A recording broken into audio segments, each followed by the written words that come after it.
Bismillahirrahmanirrahim. Alhamdulillah, sesi kali ini kita sekarang sudah berada pada episode yang ke-20 dari rubrik pembinaan keluarga sakinah. Kita akan membahas satu topik yang sesungguhnya adalah merupakan pertanyaan dari seorang pemirsa kita pada pekan yang lalu, yaitu cara mengusir kebosanan di dalam pernikahan.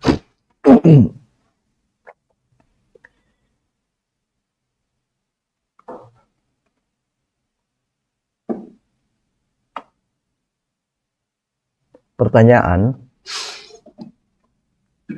apakah pernikahan kita ini bisa mengalami kejenuhan atau bisa mengalami kebosanan? Ya, tentu bagi mereka yang usia pernikahannya 10 tahun ke atas pasti akan menjawab ya. Namun mereka yang usia pernikahannya masih baru, masih awal-awal pernikahan, tentu belum merasakan yang namanya kejenuhan atau kebosanan di dalam pernikahan. Memang benar, pernikahan ini bisa mengalami kejenuhan. Sebab yang menikah adalah manusia, dan manusia sifat dasarnya adalah jenuh atau bosan. Nabi SAW bersabda dalam hadis riwayat Bukhari dan Muslim,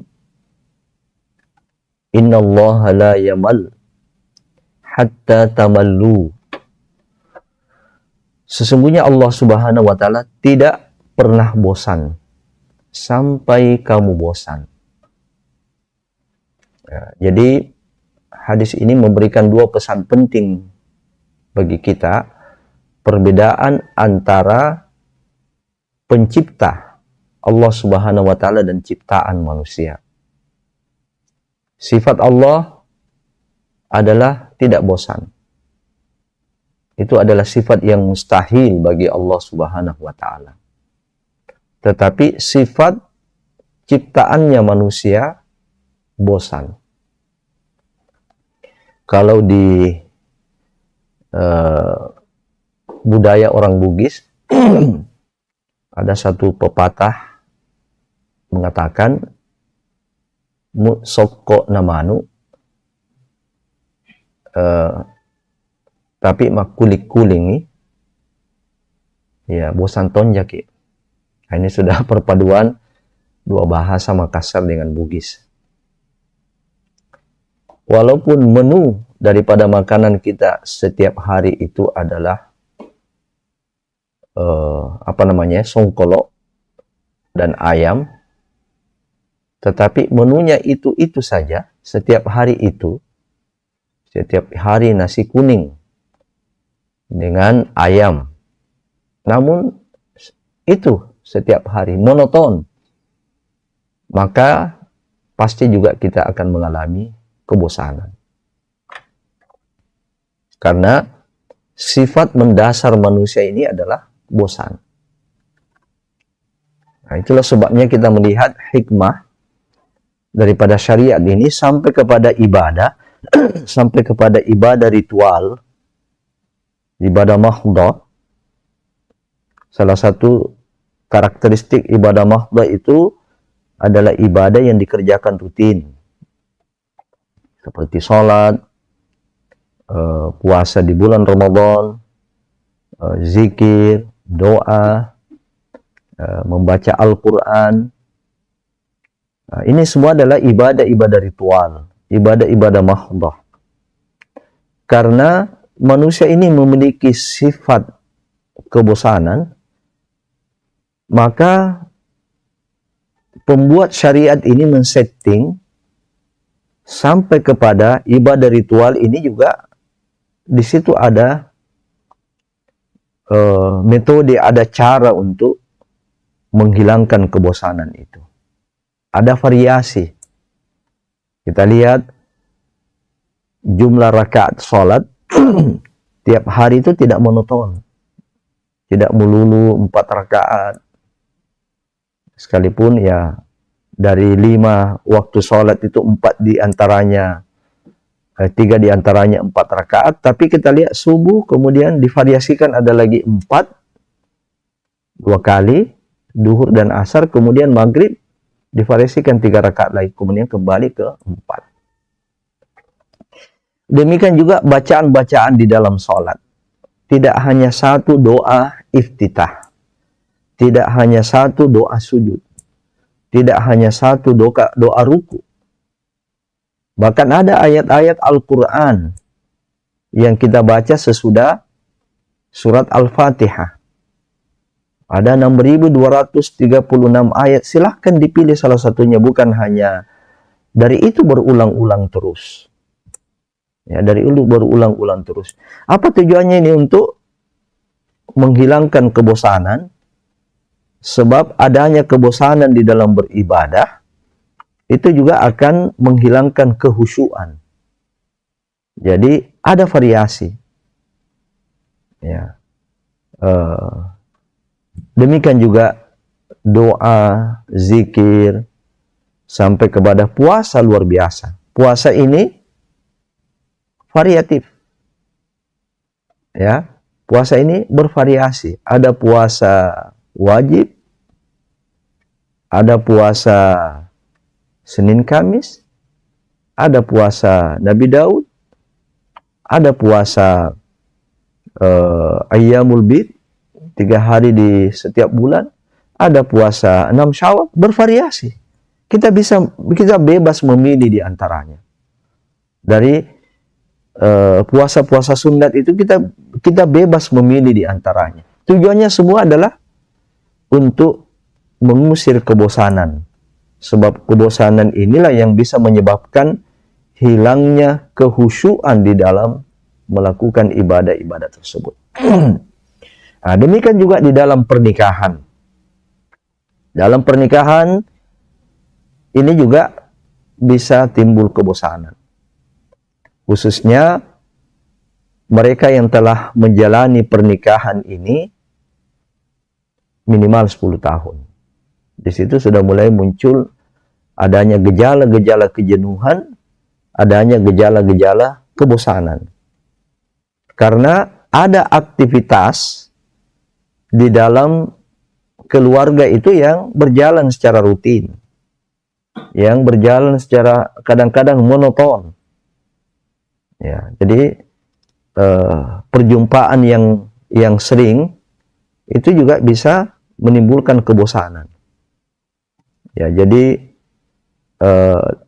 pasangan suami istri yang terus dalam 1 tahun tidak pernah berpisah, ya, dalam suasana yang monoton, maka ini rentan mengalami kejenuhan. Nah, mari kita lihat gejala-gejala kejenuhan itu. Nah, kita lihat gejala-gejala kejenuhan. Mari kita jadikan ini sebagai bahan evaluasi, bahan mengaca diri. Apakah pernikahan yang telah kita jalani ini sudah berada pada titik kejenuhan atau belum? Sebab ini kita perlu waspadai. Nanti kita akan jelaskan apa dampak kejenuhan dalam pernikahan. Nah, tanda pertama adalah sering bertengkar. Ya, sering bertengkar, bahkan kadang-kadang rutin dan terjadwal. Jadwalnya itu di akhir bulan. Ya, ketika mulai ada gejala kanker ya di dalam rumah tangga, kantong kering. Nah, ini akan rentan terjadi pertengkaran. Ya, itu rutin dan terjadwal. Kalau sudah seperti itu, ya, jadi pertengkaran di dalam rumah tangga itu kan hal yang wajar. Ya, hal yang wajar. Bersatunya dua watak yang berbeda. Ya, dalam satu rumah, tinggal dalam satu rumah. Mustahillah tidak terjadi pertengkaran. Ya, tetapi kalau pertengkaran yang sering, ini yang tidak wajar.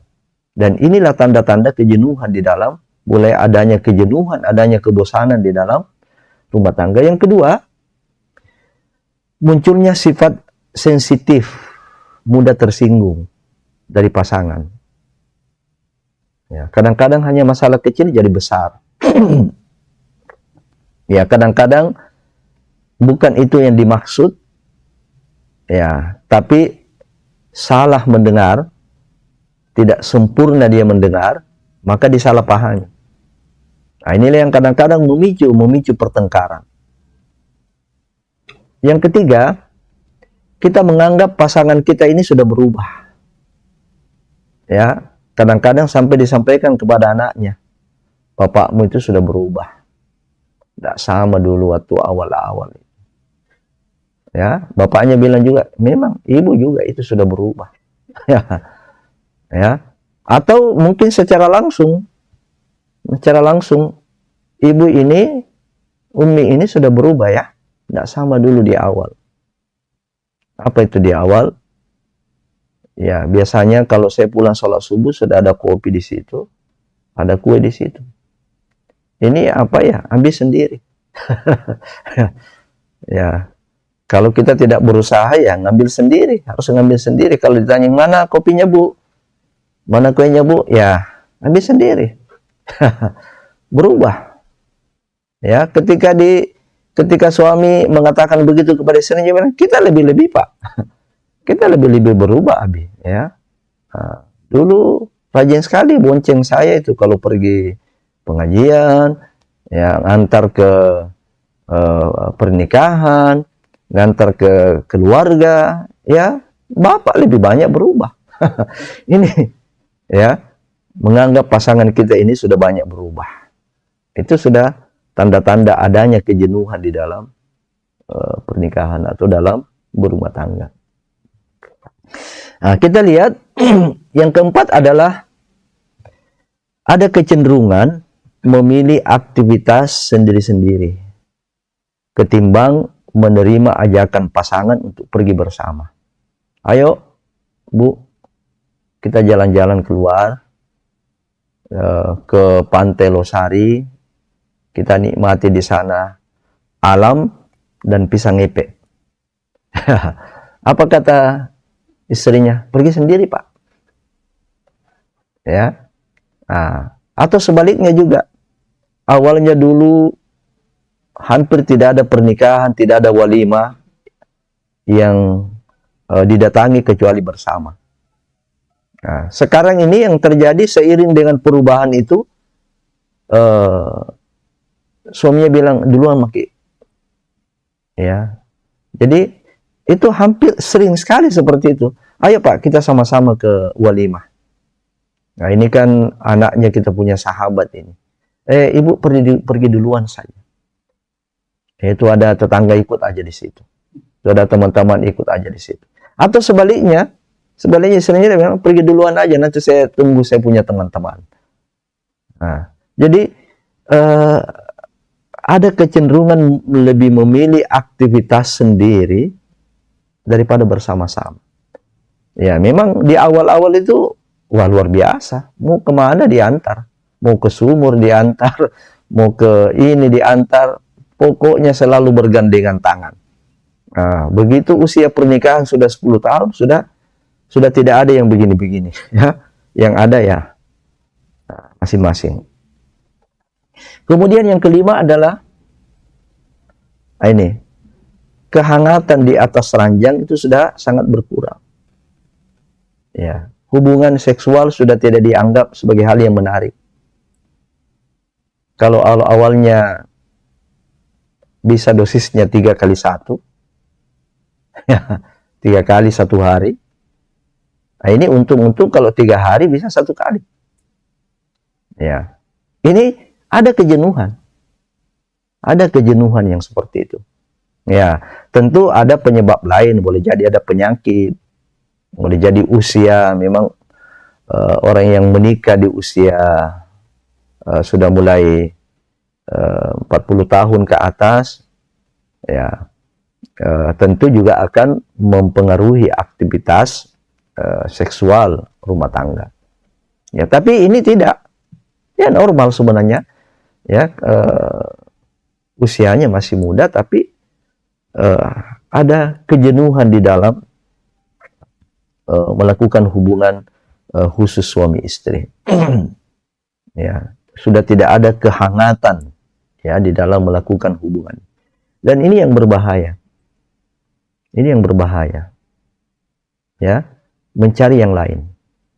Menghadirkan pihak ketiga di dalam rumah tangga itu. Ya.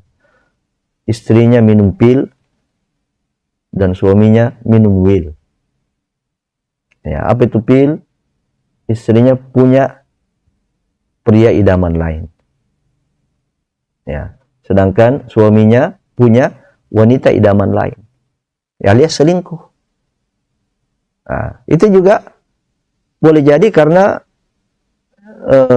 sudah bosan dengan istrinya juga begitu-begitu terus, penampilannya tidak ada perubahan.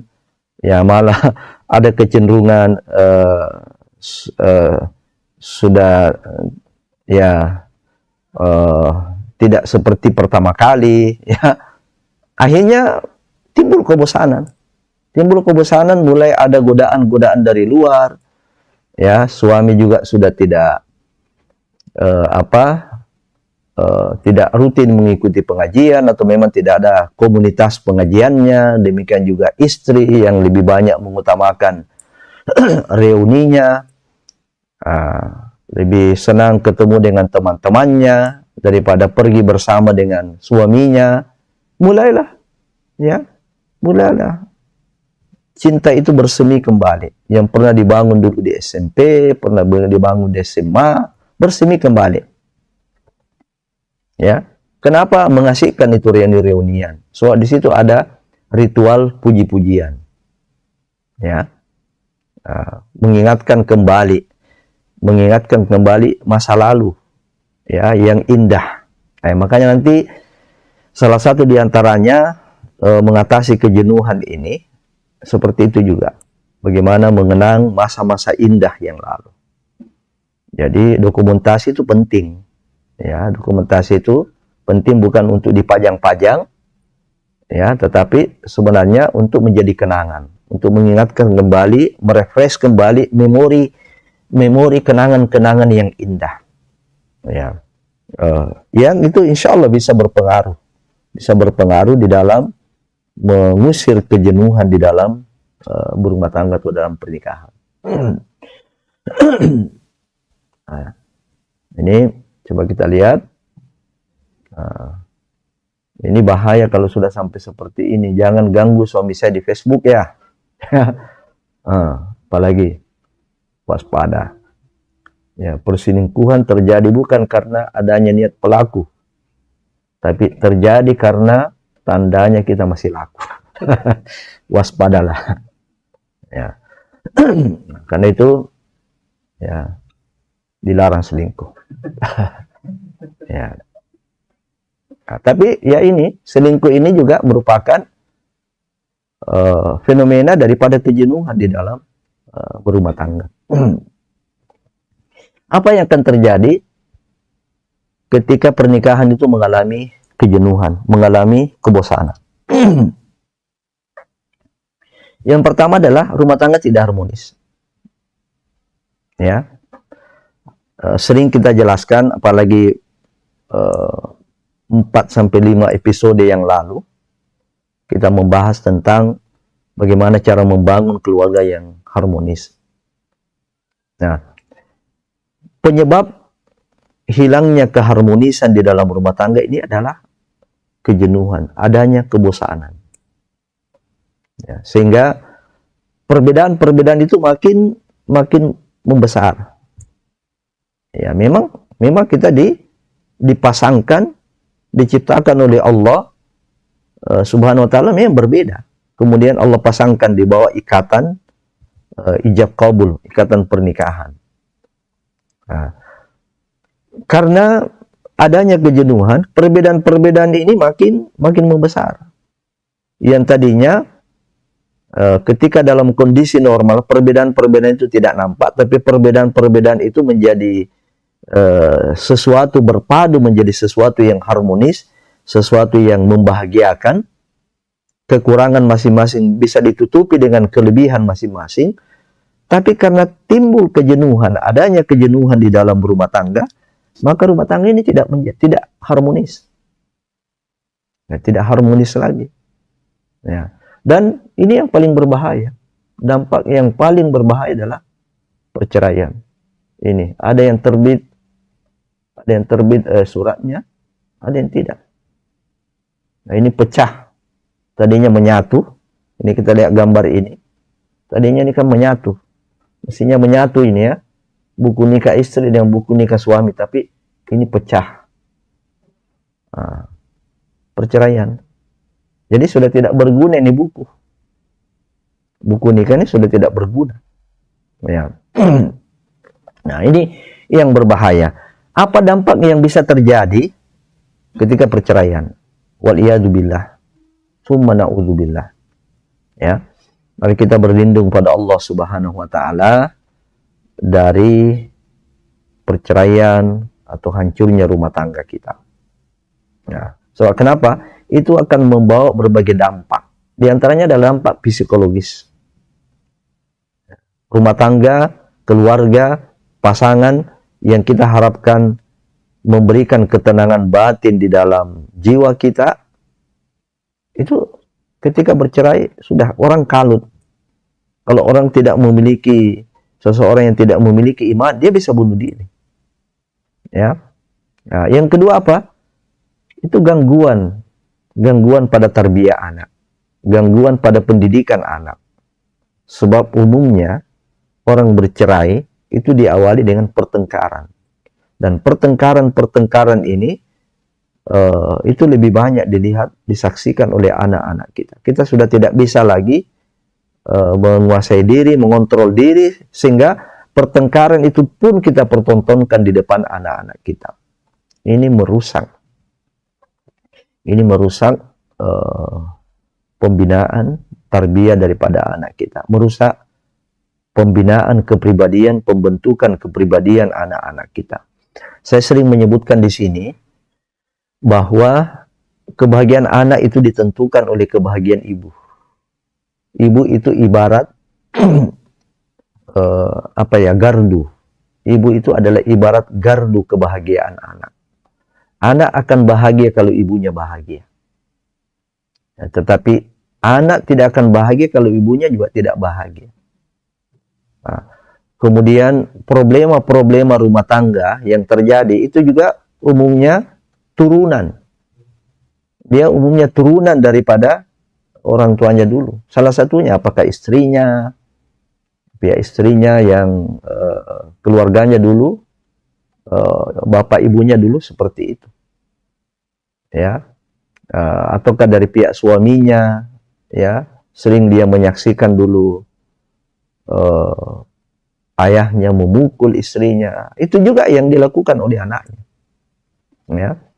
Nah, ini pengaruh psikologis. Ya. Umumnya rumah tangga pasangan yang bahagia itu berasal dari keluarga-keluarga yang bahagia.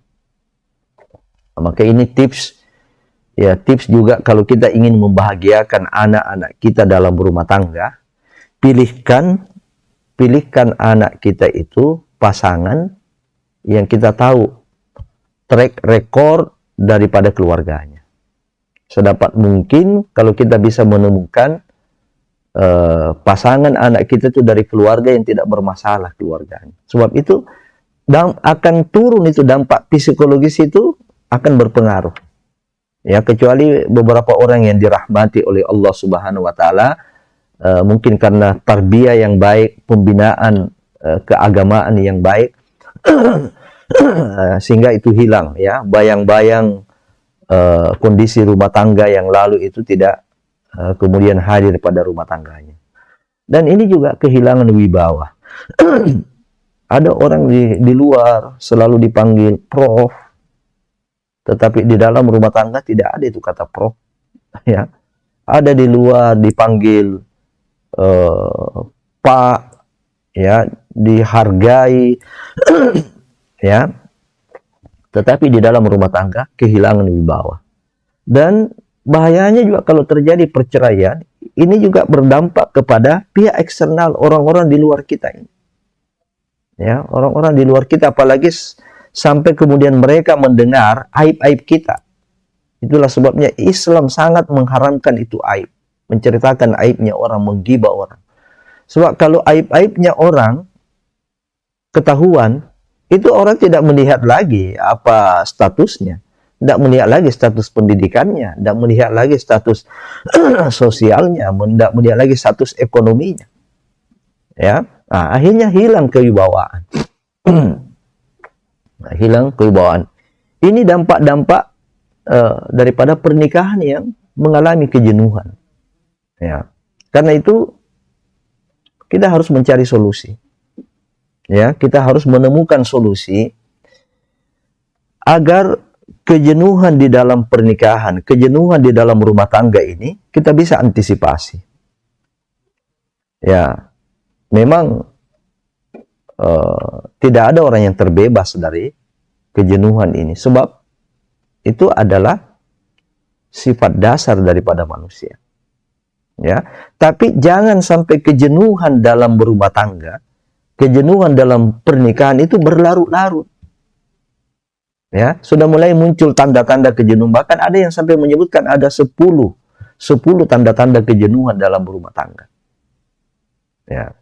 Nah, ketika dari awal kita sudah merasakan itu adanya kejenuhan, suami harus bisa mendeteksi dirinya, saya jenuh. Istri juga harus bisa mendeteksi dirinya, saya jenuh. Nah, tentu yang terbaik adalah mengkomunikasikan. Ya, yang rentan mengalami kejenuhan itu adalah istri. Apalagi istri itu memang dia istri rumahan. Ya, istri memang yang lebih banyak di rumah. Ya, jadi ada istilah apa? Dapur sumur kasur. Ya, atau kasur sumur dapur. Ya, itu berputar-putar dari itu saja setiap hari, itu rentan sekali mengalami kejenuhan. Nah, maka solusinya adalah harus ada refresh. Harus ada refresh. Nah, kenapa tadi tidak dibuatkan lagi kopi? Pulang sholat subuh pagi-pagi tidak ada kopi, tidak ada kue, tidak ada ubi kayu, ubi goreng, ya, atau ada kopi tidak ada temannya, ada kuenya tidak ada kopinya, tidak ada tehnya.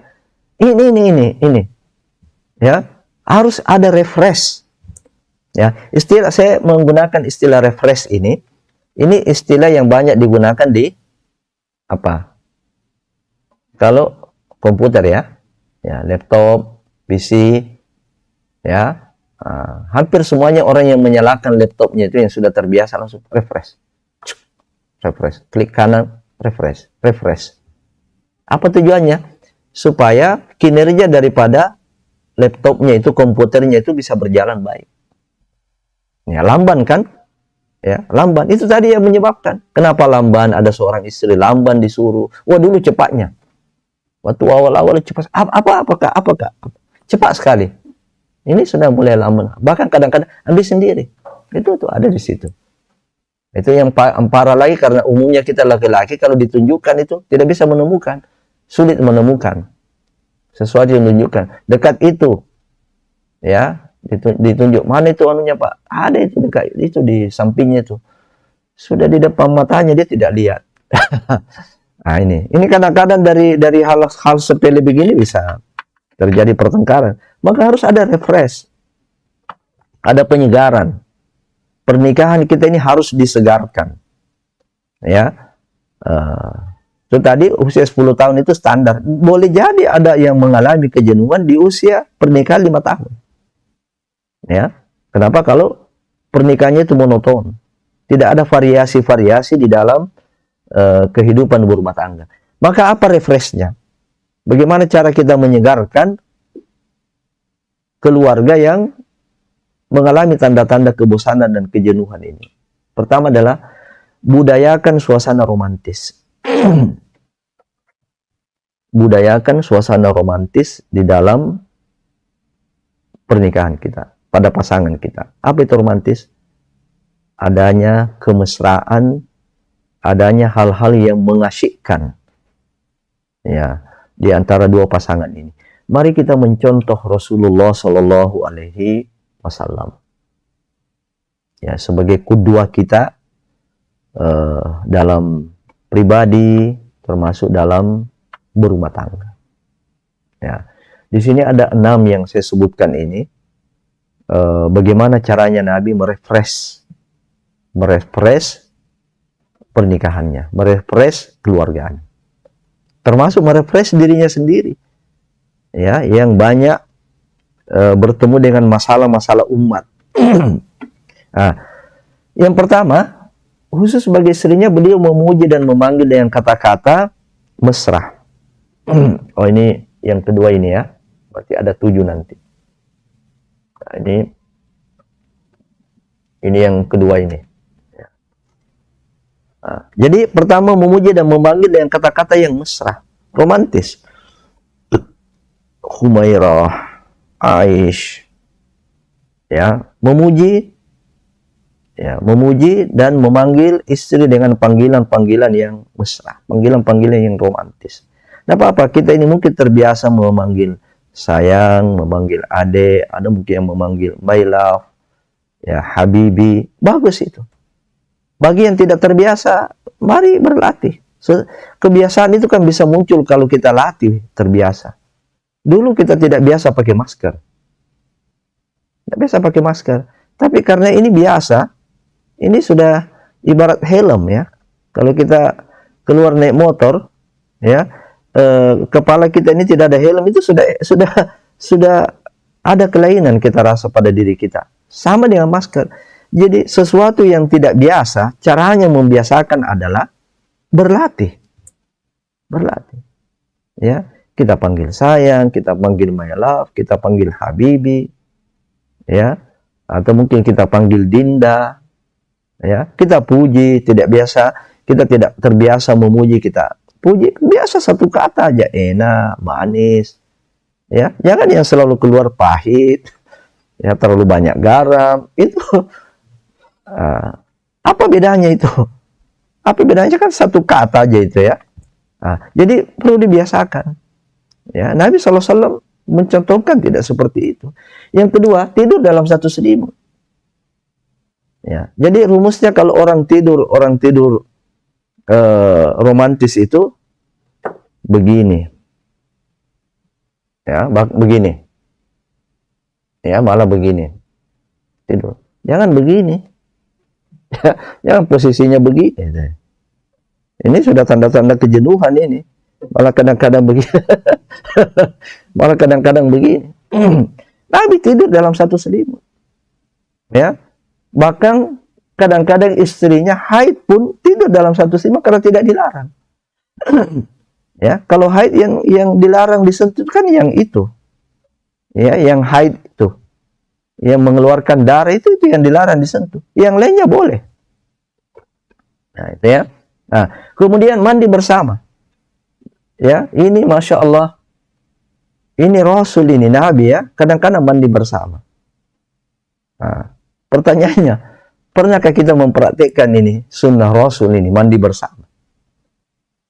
Ya, mungkin pernah di pantai, mungkin pernah di air terjun, tapi Nabi ini di kamar mandi. Nabi mandi bersama di kamar mandi. Ya, bagaimana caranya? Atur anak-anak. Ya, kalau ada anak, ada orang lain di situ jelas tidak bisa. Ya, itu bahagian daripada atau kita pergi ke satu tempat berduaan saja, mandi bersama. Ya, Nabi mencontohkan yang seperti itu. Boleh kita mengatakan saya mau menjalankan sunnah Rasul, mandi bersama. Ya, tapi itu mandi biar bersama ada sebelumnya bersama. Nah, itu mandi produktif namanya. Ya, jadi sebelum mandi bersama ada yang membuat dia mandi. Ya, yang ketiga adalah minum bergantian, masya Allah. Minum bergantian pada tempat yang sama. Satu gelas. Ya, bukan ini gelasnya bapak lain besar. Ya, gelasnya ibu kecil, cangkir. Gelasnya bapak besar. Tidak begitu. Minum dari satu wadah. Bahkan kadang-kadang saling menyuapi, makan bersama dalam satu piring. Coba kita lihat romantisnya Rasulullah. Ini sebenarnya adalah contoh-contoh untuk mengusir kejenuhan. Sekali-sekali. Tidak apa-apa kalau dilihat anak-anak. Itu tidak apa-apa kalau dilihat anak. Hal-hal yang seperti itu tidak apa-apa. Kalau dilihat anak-anak. Itu ada, dia akan rekam dengan memori. Masya Allah. Saya punya orang tua ini. Saya punya bapak dan ibu. Romantis. Ya. Nah, yang ada kan saling lempar piring. bukan makan satu piring, tapi ya saling lempar piring. Nah, apalagi disisir, istri yang sisir, istri yang betulkan pakaian kita dari belakang. Mungkin ada yang mau pakai dasi, istrinya yang pakaikan dasi, suaminya yang tarik resletingnya, istrinya, ya. Sampai kemudian bermain adu kecepatan lari.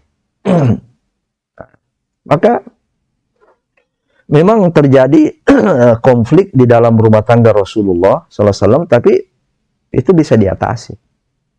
Ya, bisa diatasi. Kenapa? Karena ada tips yang Nabi SAW jalankan untuk mengusir kejenuhan itu. Baik, kita masuk ke tips yang kedua. Nah, tips yang kedua, usir kejenuhan dengan variasi. Nah, karena jenuh itu ciri-cirinya monoton. Dan lawannya monoton itu adalah variatif. Ya, sesuatu yang itu terus berulang-ulang itu terus, itu bisa bosan. Ya, kita syukur ini kru TV Ruas dipergilirkan. Ya, di shift ya, dipergilirkan juga kadang-kadang tugasnya di sini, jobnya di sini, supaya tidak terjadi kejenuhan, ya. Maka harus ada variasi di dalam peran-peran kita. Harus ada variasi di dalam rumah tangga. Apa variasi yang pertama? Variasi tata letak, perabot maupun cat rumah. Ya. Jadi ini juga bisa membosankan itu. Ya. Ini juga bisa membosankan. Ya. Letaknya lemari di sini terus. Letaknya meja makan di sini terus. Nah, ini tentu dikecualikan ya bagi yang rumahnya RSSS. Ya. Nah, tapi itu pun sebenarnya bisa divariasikan. Ya. Divariasi, contoh misalnya nih kita lihat ini. Ini kan bisa diangkat ke sini. Ini TV ini bisa diangkat ke sini. Ya. Ini kursinya bisa diangkat ke sini. Ada variasi di dalam rumah. Tata letak perabot-perabot kita ini ada variasi. Ya, termasuk mungkin kalau memang sudah tidak bisa dipakai lagi, kita sedekahkan ke tetangga, sedekahkan yang lain, dan kita punya kemampuan, kita beli lagi yang baru. Nah, termasuk variasi warna, cat rumah. Ini bisa kita ganti dengan warna apa? Ya, kita ganti dengan warna oranye misalnya, tidak apa-apa. Ya, ada orang yang masya Allah hobinya semua kuning, semua kuning. Nah, syukur juga suaminya atau istrinya itu sabar juga ya. Ya, itu kenapa hobi daripada salah satu pasangannya kuning sampai kos kuning, sikat gigi kuning. Nah, jadi ada variasi. ya, variasi tata letak kamar tidur, ya, posisi di mana kita punya ranjang tempat tidur, ya, kita variasikan. Variasi cat rumah, cat interior rumah kita, eksterior rumah kita, ada variasi. Ya, kemudian variasi hubungan seksual. Ini karena panjang pembahasannya, ya, dan ini agak seru nanti ini. Maka insya Allah kita akan bahas pada pertemuan yang akan datang. Jadi masih kita di tips yang kedua, usir kejenuhan itu dengan adanya variasi. Ya, nanti ini kita akan jelaskan bahwa dalam hubungan seksual pun, masya Allah, Al-Quran sudah memberikan isyarat kepada kita. Ba'da a'udzubillahi minasyaitonirrajim, an-nisa'u harthul lakum fa'tu harthakum anna syi'tum. Istrimu itu seperti sawah, seperti ladang. Maka datangilah ladangmu itu, datangilah sawahmu itu kalau kau mau garap dari arah mana saja. Ya, dari arah mana saja sawah itu datang dari ama. Kita mau garap, kita punya sawah, datangi dia dari arah mana saja. Itu menunjukkan apa? Menunjukkan adanya variasi. Jadi Allah Subhanahu wa taala memerintahkan kita bergaul intim dengan istri kita itu secara variatif. Dan hikmahnya juga tidak banyak yang dilarang di sini. Ya, dalam hubungan seksual itu tidak banyak yang dilarang di situ. Masih lebih banyak yang dibolehkan.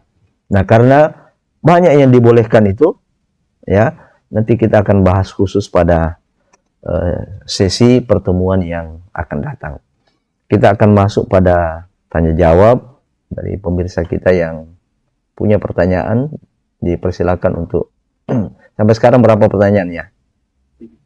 Ya, 3 orang ya. Silakan yang lain, siapa yang cepat itu insya Allah yang kita jawab.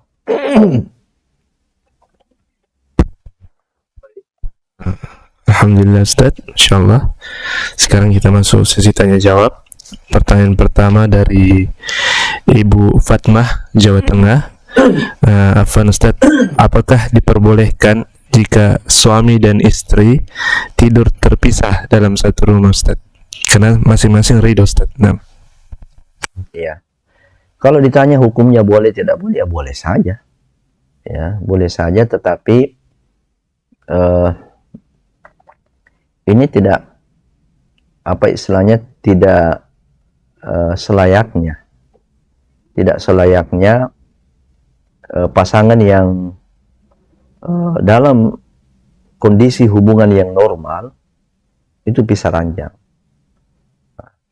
Yang ada kita temukan di Al-Quran itu menjadi apa istilahnya, menjadi hukuman, ya, menjadi hukuman pertama dari suami, yaitu dia pisah ranjang dengan istrinya.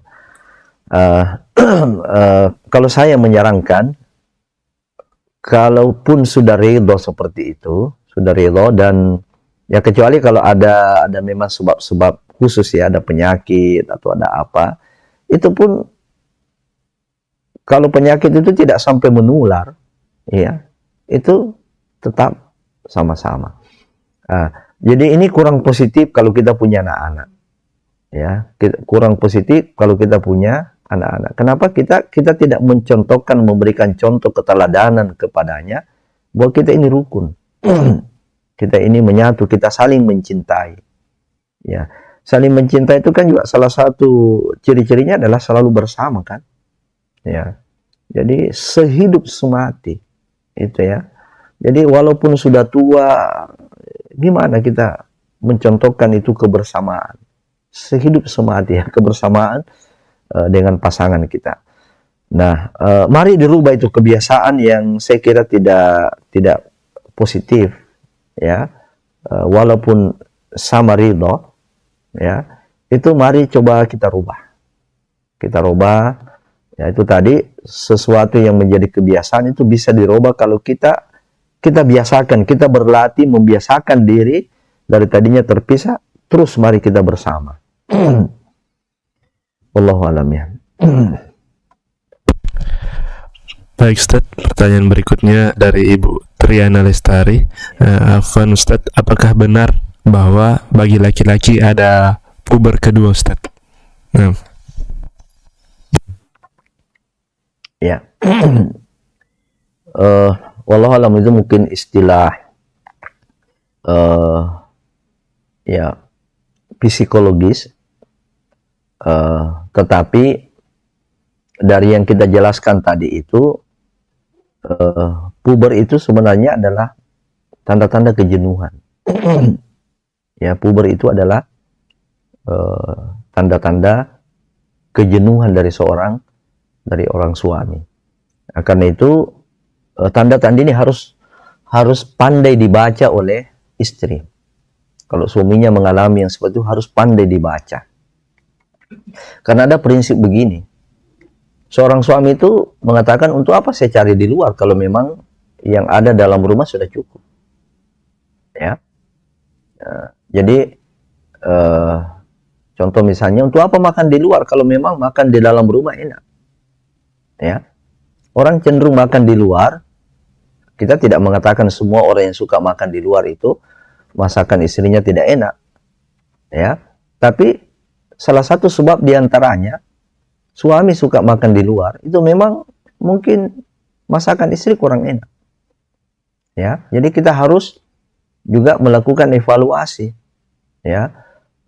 Ketika suami mengalami ini, tanda-tanda adanya kejenuhan, adanya kebosanan di dalam berumah tangga. Tetapi kalau yang ada di dalam rumah itu menyediakan, memuaskan, untuk apa dia memikirkan di luar? Ya. Tentu banyak faktor, banyak penyebab. Ya, boleh jadi memang juga turunan. Ya, ada orang mengatakan, ya, keturunan raja memang itu tidak bisa beristri satu. Gitu ya. Jadi laki-laki turunan raja itu memang umumnya tidak bisa beristri satu. Maka kita sebagai seorang istri, ya, kita harus terima itu dan kita bantu suami kita. Kita nasihati suami kita agar dia bersikap adil. Jangan justru kita memaksakan diri untuk dicerai. Tidak, itu bukan jalan keluar. Ya. Nah, itu kita harus pahami. Jadi ada memang laki-laki memang turunannya seperti itu. Memang dia tidak bisa kalau istrinya tidak lebih dari satu. Ya. Ya. Pertanyaan berikutnya dari Bapak Azik Rodar. Van Ustadz, awal menikah saya pernah mengatakan ke istri saya bahwa mulutnya atau nafasnya bau Ustadz. Meskipun sudah sikat gigi masih saja bau dan begitu. Apakah hal tersebut diperbolehkan Ustadz ketika kita jujur menyatakan apa yang kita rasakan? Nah Ustadz. Ya, sekiranya saya bisa berdialog dengan Bapak ini, apa pengaruhnya setelah disampaikan begitu? Apakah ada perubahan? Ya, kalau tidak ada perubahan, ini sebenarnya keterlaluan juga ini pasangan ini ya. Kalau sudah disampaikan, tidak apa-apa kalau disampaikan dengan baik, ya dengan baik. Tapi seorang suami, seorang pasangan juga harus menyiapkan fasilitasnya. Jadi bukan hanya melarang, ya, bukan hanya pandai mengeritik, tapi kemudian tidak mencarikan solusi. Islam ini mengajarkan kepada kita, sesuatu yang kita kritik itu ada solusinya, sesuatu yang kita larang itu ada alternatifnya. Jadi seperti Bapak melakukan itu boleh aja, ya. Mudah-mudahan ya tentu pasangan tidak tersinggung. Kemudian yang kedua, coba mencarikan pilihannya, mencarikan solusinya. Ya, sebab boleh jadi itu penyakit. Ada memang orang yang punya penyakit yang gejalanya itu mengeluarkan bau mulut, bau yang tidak sedap. Nah, maka coba diantar periksa ke rumah sakit, diantar ke dokter. Atau sekarang ini kan sudah banyak semprotan-semprotan itu yang bisa kita ini, ya. Apalagi kalau ini hanya bau badan saja, ini ada murah dan efektif, ya, tidak perlu beli ini. Kita datang saja ke pasar cari yang putih-putih, ya. Sudah hilang itu, ya. Jadi tidak apa-apa ya, tidak apa-apa. Hanya memang ke depan sebaiknya kita sampaikan itu dibungkus dengan kecintaan, ya, kasih sayang, bukan untuk memojokkan, ya. Karena satu ketika juga mungkin kita akan dikritik oleh istri, ya. Apakah kita bisa menerima itu? Ada hadis Nabi SAW mengatakan, kama tudinu tudan. Kalau kau tidak mau diperlakukan begini, jangan perlakukan orang lain seperti itu. Nah, boleh, jadi bagus kalau istrinya tidak tersinggung, alhamdulillah. Tapi tentu setiap kritikan, nasihat yang kita sampaikan, yang kita inginkan itu kan perubahan, gitu ya. Yang kita sudah jelaskan yang lalu, kita ini mengeritik, kita marah, kita apa, kan kita ingin perubahan. Nah, bantulah dan kondisikanlah pasangan kita itu untuk berubah, ya. Baik. Masih ada 2 mungkin ya. Pertanyaan berikutnya dari Ibu Nanik Wahyu Ningsih.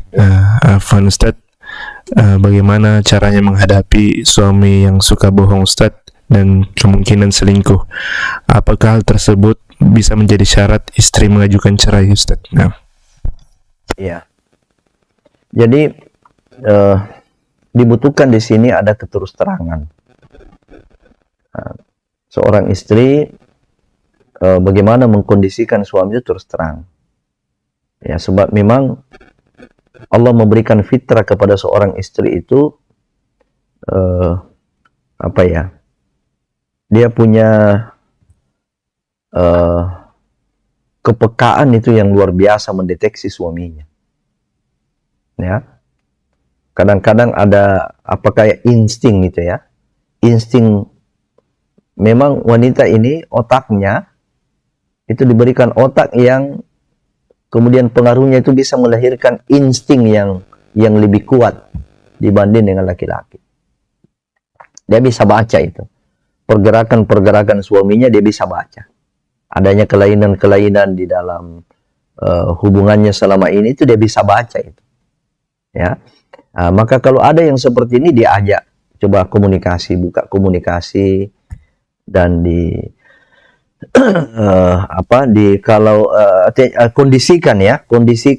kondisikan suami kita, pasangan kita itu untuk terbuka. Ya. Apa yang menyebabkan seseorang itu kadang berdusta atau berbohong, tidak mau terbuka? Karena mereka takut tertekan. Jadi contoh pada anak. Anak itu cenderung untuk selalu berdusta karena jawaban yang diinginkan oleh orang tua selalu mau yang baik. Padahal tidak semua. Ada saja yang anak itu sudah berusaha untuk baik, tapi ya artinya dia sudah melalui proses itu. Misalnya dia ujian, sudah belajar, kasihan. Tapi memang hasilnya seperti itu. Yang kita hargai kan prosesnya. Nah, jadi kita belajar dari sini. Tadi ibu kalau suaminya selama ini bohong coba dikoreksi diri. Mungkin kita tidak mengkondisikan suami itu untuk bisa jujur dan bisa terbuka. Ya, coba kita kendalikan diri, coba kita tahan diri. Ya, jangan sampai kita awali dengan marah. Ya, sekalipun mungkin membara di dalam dada kita ini kemarahan, tapi coba kita kendalikan. Sebab sepanjang kita mengkondisikan dia dengan marah, kita ingin jawaban yang baik-baik saja, dia tidak akan bisa jujur, dia tidak akan bisa berterus terang. Nah, jadi perlu pengkondisian. Adapun kalau meminta cerai, namanya khulu, istri meminta cerai, itu kalau dia dizolimi. Kalau ada hak-haknya, apalagi itu adalah hak-hak mendasar dari seorang istri tidak terpenuhi, itu dia bisa minta cerai. Tetapi itu bukan solusi. Kita masih harus melakukan berbagai langkah-langkah untuk merubah suami kita. Karena suami kita itu Allah sudah takdirkan dia adalah milik kita. maka coba dirubah dulu, berusaha dirubah. Ya, kalau memang ternyata sudah diupayakan melakukan itu, kita berdoa juga, melakukan segala-galanya tidak bisa, ya, dan kita tidak tahan dengan kondisi seperti itu, kita bisa minta khulu, bisa minta cerai, ya. Kenapa? Karena kita dalam keadaan terzalimi, ya. Baik, terakhir saya kira ya. Pertanyaan terakhir Ustadz dari Ibu Era. Afwan Ustadz, bagaimana jika suami selalu ingin diberikan perhatian, selalu ingin disayang Ustadz, tapi tidak melihat kondisi, misalnya sang istri sedang sibuk berberes dan lain-lain, sementara terkadang istri ini mengingkari atau mengusir suaminya Ustadz. Nah, apakah hal tersebut diperbolehkan? Iya.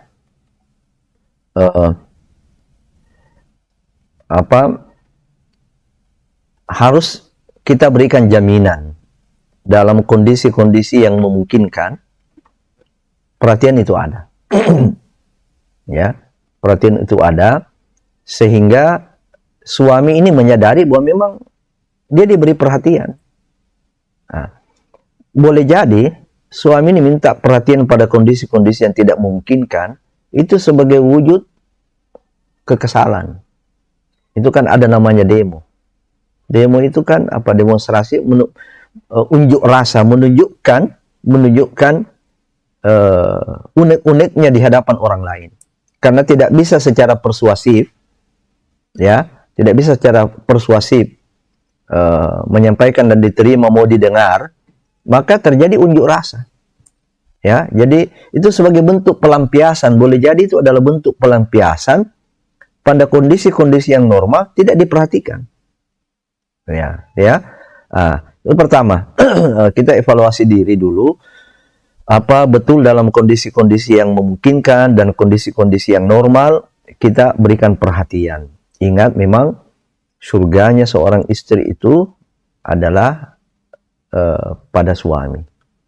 Surganya seorang istri itu pada suami. Itu ingat. Nah, kemudian yang kedua, coba kita buka komunikasi. Ya, kita sampaikan, Pak, mohon maaf Pak, kalau kondisi begini yang ya, nggak cocok kayaknya Pak, gimana ini, ya, kita sampaikan itu pada kondisi yang sudah memungkinkan. Nah, kalau mau sekarang Pak, misalnya kalau Bapak mau, sekarang waktunya, bukan tadi pada saat itu. Jadi memberikan solusi, menunjukkan bahwa enggak Pak, kalau kondisi yang begini, ini cocok ini, ya. Kalau yang tadi kita ada tamu, ada apa ya, bagaimana ya kita mau memberi perhatian itu, ya. Saya kira cukup ya, cukup. Nanti beberapa pertanyaan-pertanyaan itu tidak apa-apa mungkin dikirimkan ke saya, bisa menjadi inspirasi untuk kita mengangkat tema-tema pembahasan tentang keluarga sakinah. Insya Allah tema ini kita masih akan sambung pada pertemuan yang akan datang. Jangan kita kemana-mana, kembali setiap hari Selasa jam 10 waktu Indonesia Tengah, jam 9 waktu Indonesia Barat, dan jam 11 waktu Indonesia Timur untuk mengikuti rubrik pembinaan keluarga sakinah. Kita akhiri, subhanakallahumma bihamdik, asyhadu an la ilaha illa anta astaghfiruka wa atubu ilaik. Wassalamualaikum warahmatullahi wabarakatuh.